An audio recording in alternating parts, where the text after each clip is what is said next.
Hello, you wonderful people, and welcome to another episode of Super-Fanta-Fi. This being a show where we talk about TV shows of the supernatural, fantasy, and or science fictional genre. For today's episode, I'm going to talk about the Scavengers Reign Season 1 finale, or maybe it's finale. That's still unclear. Regardless, we'll talk about that a little bit more, but, at the end of the day, it was just a great episode in general, and a lot of really interesting things went down in this episode, so let's break it down. Okay, so we're immediately picking up in the aftermath of last episode. Chris and Barry find themselves in quite a predicament. It's like, right, whatever the case may be, we can't pack up stuff anymore because this thing's running around. We need to get the hell out of here now. So it's all about survival, baby. At the same time, Ozzy and Ursula are finding their way inside, trying to wake everyone up. And Ozzy's all about getting her get back against Chris, so she ends up tracking them down before they could get back on the ship. And sadly, Barry is torn yet again because he doesn't want, here's Ozzy, who has become a friend, and now, but is also fighting against Chris, and even Ozzy got the knife out against Chris, I should kill you, you were going to leave me behind. It's like, it was just some ropes, they weren't going to kill you. Once again, Chris can never admit, Chris is so far gone, it is about survival of the fittest. Once again, she's still trying to say, right, we are helping people. I still feel like that's up to interpretation of, what you're really going to do. Why not help these people here? I mean, do you really have people that you're really helping, or is it just going to benefit you in the long run, I've been saying for the past couple episodes? Regardless of it all, Chris is she's such a dick. You can't help but be rubbed the wrong way because of her. Her just kind of even telling Ozzy, it's if I had my way, I would have killed you. But if it wasn't for Barry over here, I would have killed you. So you should be, but now you're going to kill me in front of a kid? It's just you suck, Chris. And that should speak volumes to Barry that it's Chris was willing to do that. Ozzy was threatening her, but Ozzy wasn't going to kill her. Well, not that we're really aware of, but Ozzy probably would have been pushed to that point. But it's all Ozzy wants is people woken up. Because even Barry kind of wants that now, too, because even Chris is they're strangers. You'd rather, help strangers over people, It's yeah, but Ozzy's not a stranger. She's a friend, and these people are people that she cares about, so I want to help out. And so Chris ended up being no, fine, we'll do it your way. We won't leave. And it's you are going to leave. I thought she was giving him the ultimatum. It's all right, Barry, you have a choice. Either come with me or stay. And he would have stayed. Probably if she had given him that ultimatum, sadly, he probably would have come along. But she knows he would have tried. For her, it's you've shown weakness way too many times. It's time to, just kind of cut bait and go, sorry, kid, but you're dead weight to me. You're just going to be weepy and complaining about it. If we survive this and leave this situation, you'll just complain and be sad the entire time. So it's right, I just got to cut bait because it's easier that way. So, Barry went back to help, but Chris ended up taking off. I did think it was interesting. I was they kept focusing on that plant that they were taking back for Terrence. I'm is Chris about to die? Because I was is that, because I'm that plant doesn't destroy necessarily. Because I said, if I'm not mistaken, that's the same plant that Levi picked up, and we saw it near the beginning of episode 11. It was last episode, I think. But I was wondering if there was some correlation there. But either way, when it's all said and done, what it comes down to is our big old friend is back and he's causing havoc. And because he's messing with the power, Ursula couldn't wake everyone up with the system, so she has to go around manually. I mean, that's after trying to run for their lives away from this thing. Barry's kind of not in the mix of this because he's too distraught trying to get, it's Chris left him behind. Once again, we don't know what his full circumstances are. Obviously, Chris and Terrence know, but because Terrence hinted at it a couple episodes back of he came from a pretty rough situation. So that's why I think he latched on to Chris and Terrence so much. And now it's that one other person you relied on in the world who kind of kept you going, who was kind of always there for you, even if it was kind of in a shitty, tough love way. I won't even call it tough love, in a very shitty way. It's still someone that was there for you. It's kind of that was still love to some extent. But like I said, if she was willing to kill Ozzy, the fact is she's willing to kind of, she was still upset what happened to Terrence, but she moves on pretty quickly because for her, it's those emotions and those feelings will only slow you down. So there's that whole situation. But yeah, like Ozzy's trying to get back against this thing, so she's leading it outside, wants to tumble with it, but you can tell this thing's like, I don't know what it is. Like, either this thing is exhausted from using its powers so much, or being knocked around, or maybe Cayman is steering inside of it. Because later on, you start, even before like things kind of really get heavy, like it starts sweating. Like, I don't know if like all this extra like food it's eating is kind of wearing it down. Like, it just like there was so much sweat on it, and I'm like, this thing seems like it's running. Like, I don't know if it's just because it's been a while since it ate now, so it's running low on energy, and it's tired, or what. But it was going after Ozzy and was tossing her around, but she wasn't going to let this thing just go. And in that moment, it's stepping on top of her, and lo and behold, who shows up? Freaking Levi, because of course. It's like, now Levi gets their get back, but it's like, Ozzy's like, you came for me, and she's like, of course I did, Ozzy, and I was like, that's sweet, because she didn't realize like Ozzy was in such danger. Like I said, I don't know if it's just because of what it's become, this Levi's become now, that it kind of, once again, it didn't really connect with Ursula, like, because I think it was, like everything on this planet, it was kind of being driven by its instinct of like, oh, I'm doing this, I'm planting this stuff, but it wasn't, it's creating its own ecosystem, or becoming a part of this planet's ecosystem, and has its own role to play, kind of driven by those instincts. But the moment it saw Ozzy's blood, that's when it triggered like, oh, I've got another directive. It's not even just about the machinery anymore. It's like, hey, I don't know Ursula, she's asking a lot of questions, sure, whatever, but it's more so like, oh, my friend is in trouble. So I was like, how is this going to play out? And that thing is trying to push it's trying to push Levi, but Levi is holding its ground and kind of pushes it back. And then there's this don't know what to make of it scene. This is the trippiness of the show, of like, this could be a very existential thing of like not fully understanding. Maybe it's up to your, it's something that's left up to your interpretation, because I even love later on Ursula's like, yo, what happened to Cayman? And you have Ozzy being very blunt. Don't know, don't care, because it's like, yeah, I'm still sure it's like, yeah, like that thing was running rampant and you were kind of part of it, because you kind of, if it wasn't for you, like, I mean, yes, that thing kept you alive, but also it's like you were, because of, it's a twofold thing, because it's like, well, the Demeter situation happened because of you. You can make the argument, maybe it's like Sam didn't handle things the best way. Cayman was a dick for doing what he did, so, yeah. But then also, like, I do feel like he's a little responsible for this thing getting as big and strong as it is, and it's just, once again, I still feel like maybe on some level his grief and him not wanting to be a part of the world like made this thing a little more destructive. I mean, it would have already been very destructive, but I think it kind of fed off of him. He became kind of a surrogate that it kind of latched onto, and like it was feeding him, and he was feeding it with its, like, not only like with the actual food, but I think all of his emotions were driving this thing's instincts to do what it did. I kind of went over that, like, the past episode, kind of my thoughts about that. But once again, I feel like it's meant to be opened up for interpretation, so I feel like you can take it multiple ways. But there's almost this symbolic, like, set of scenes where it's just Cayman's falling out of the sky, he lands, and it's almost like his consciousness takes a little, like, the creature's, like, losing itself a little.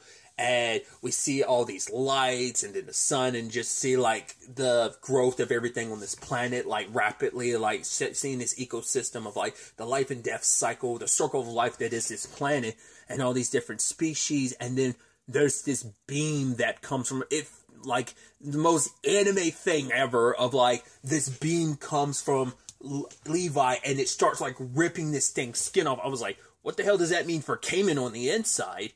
And just in that moment, like, maybe it wasn't even because it wasn't necessarily like a beam, like a power beam, but maybe it was more like a light frequency or something like that ended up tearing the thing's flesh off and revealing Cayman. And when the light was gone, like, Cayman was holding a small version of it. So, I mean, we know that Levi can release a frequency. So my thought maybe is that maybe like, because I'm like, did you regret, like, is that thing gone and all that's left is the baby? Like, was it technically, like, was it a mother? Was it pregnant? Maybe that's why it was sweating, because it was kind of potentially going through labor at the time.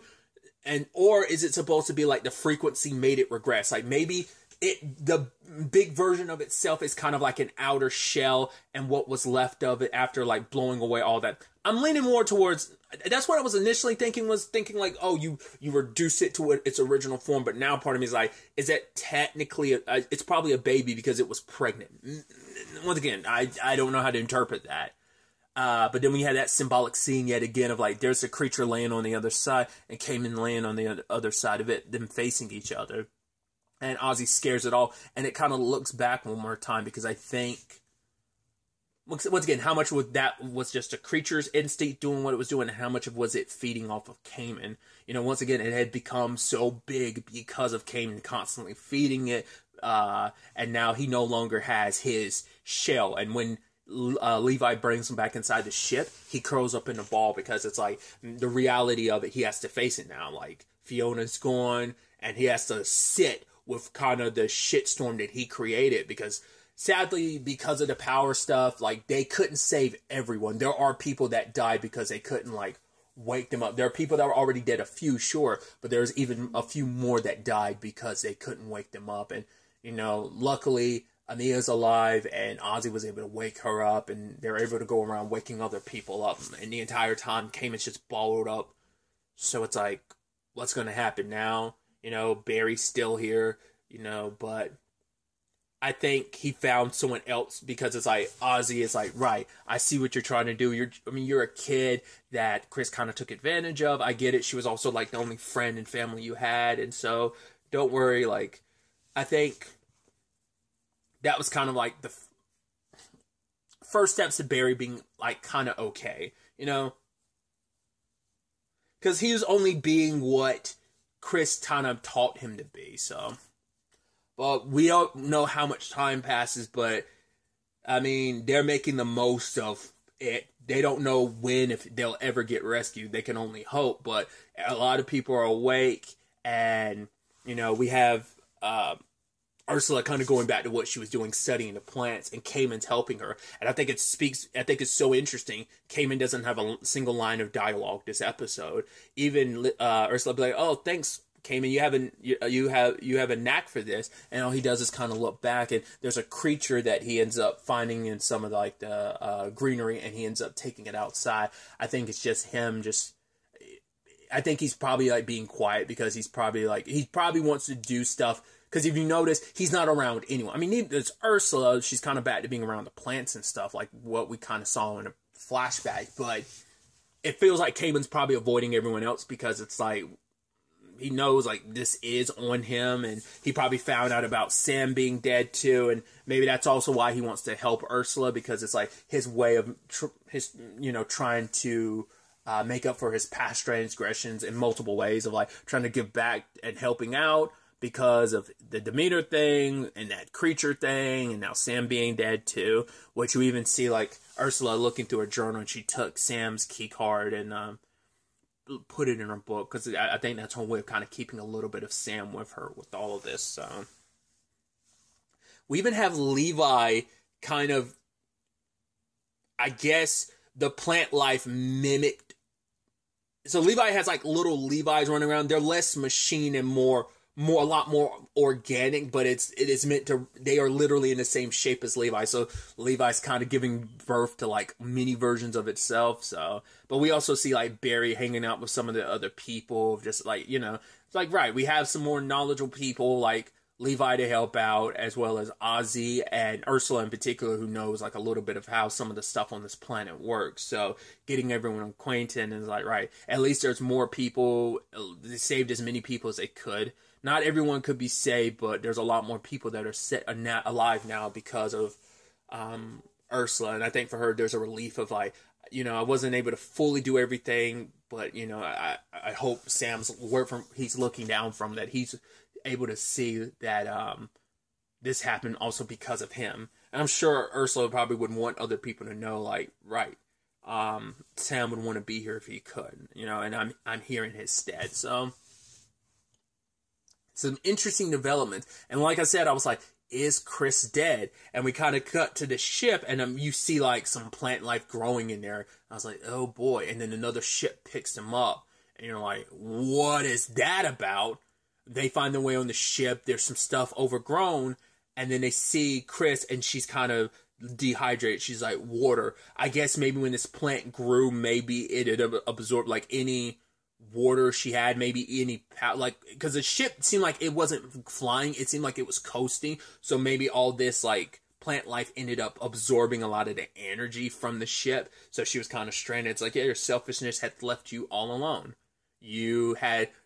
While is everyone back on the Demeter, back on that planet with the Demeter, have each other, you have literally no one but yourself. And then there's like a little Levi plant that comes up to the people, and that's where the episode ends. So once again, what you make of that, I don't see that as being a situation of, well, now that it's on their ship, it's going to run rampant. I mean, it could be interpreted as like, well, eventually that will lead them back to where the Demeter is, but are they friend or ally? I mean, are they friends or enemies? Are they from a different colony? There's just so much in this world we don't know. And like I brought up, it's unclear whether or not the show will get a season 2.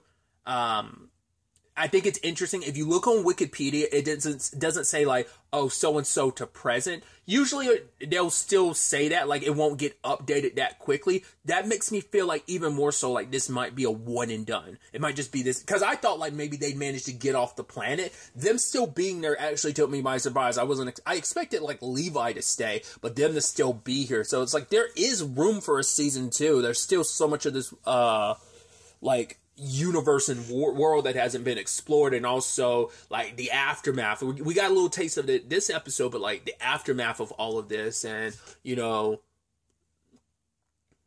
who these people are. Like it feels like this could be the end. Like that's why I'm like, I don't know what I'm gonna title this. I don't know if it's gonna be like the Scavengers Reign finale, series finale, season finale. I don't know how to like interpret. Once again, that's a me thing, but like I just don't know.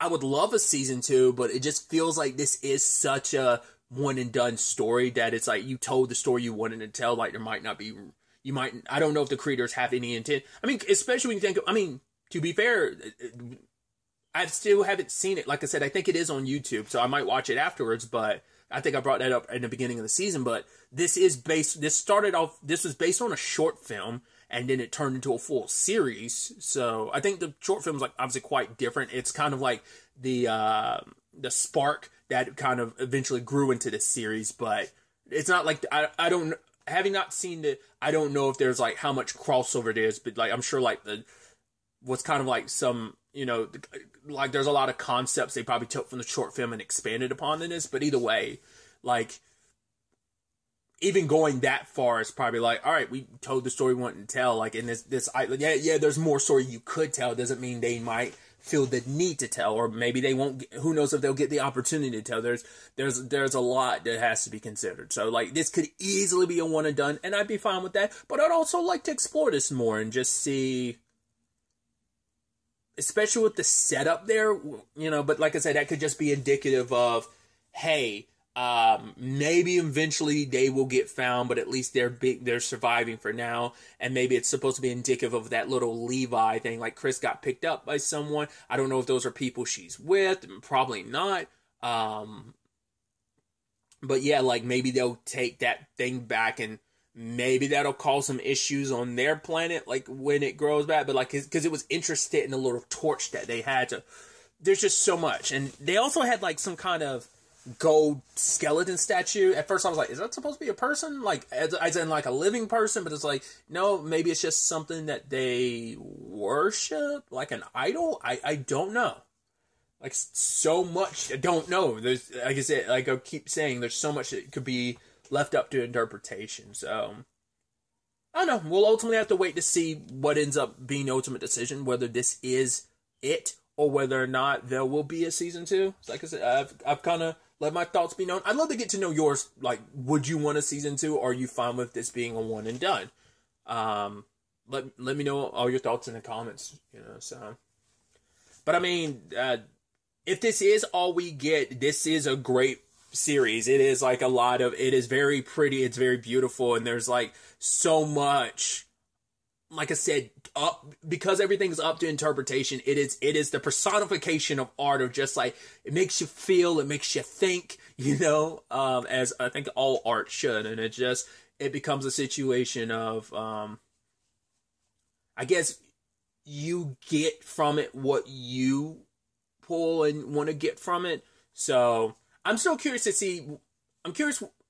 I don't know, like, a lot of, obviously I don't go out of my way watching a lot of reviews, so I don't know how general most people feel about it, how most people interpret some of this stuff, but yeah. To the creative team behind this and everyone involved, thank you for making a great show. Like I said, if this is all we get, then I'll let these words stay here. But this was beautiful. It gave you every range of emotions of just kind of, like I said, just it made you feel. And I think when something's able to touch you in that way, then it's, at least for me, it's done its job. So. But like I said, just overall, this was great. It was just the characters, the voice acting, the animation, just great all around. Just story in general, great all around, and just a very, very interesting ride it's been.